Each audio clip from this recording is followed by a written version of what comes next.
I'm online, clearly, so I see a lot of things that have been predetermined for me.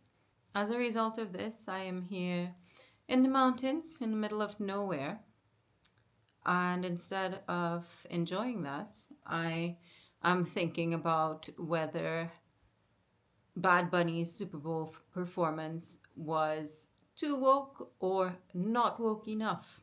And this may have some relation to my reality, dripping as it was in Caribbean culture, melanin, and themes of coloniality.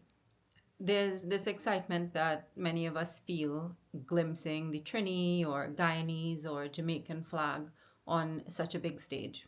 It relates to the struggles of people who live in places where they are the minority to have representation.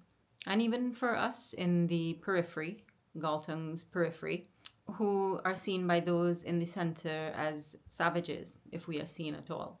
And I do enjoy many of the cultural products of the West, but I have to ask myself sometimes, why do I let obvious cultural imperialism take up so much space in my mind? We fight these American created culture wars, right? And we can put so much of our energy into these efforts. But participating in that whole thing only makes sense if our imagination is confined by these things. We, the people of the global majority, that is, have so much more available to us than these things. As a Trinbagonian, I have my food, so much food. Just the global journey of Palau is something that one might take days to contemplate. I have my music, soca, kaiso, chutney. I have my festivals, carnival, pagua, Jose. I have my ancestral wisdom. I have my animist spirituality. I mean, I was essentially born on a large rock where animists from several continents collided starting hundreds of years ago. There's so much magic born of that. I have my more localized knowledge. For example, doubles were invented in my hometown, Princestown.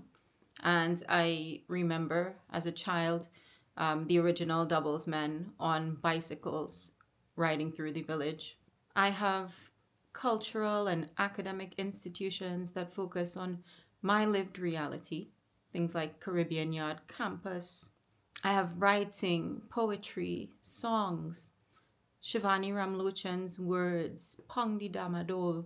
I have national and bioregional history, family stories and folk stories, and a real story about the Sukunya up Toko side, but that's for another time.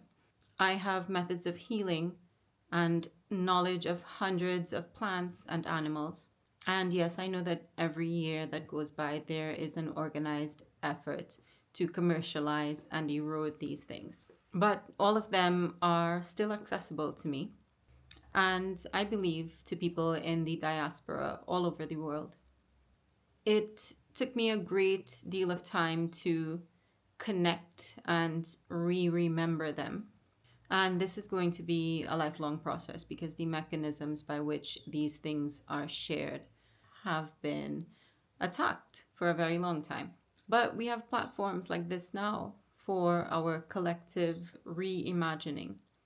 There is so much talk of self sufficiency when it comes to material things like food and energy. But I would like to invite you in a time when the algorithm pushes stories on us that are not ours, conflicts that keep us preoccupied.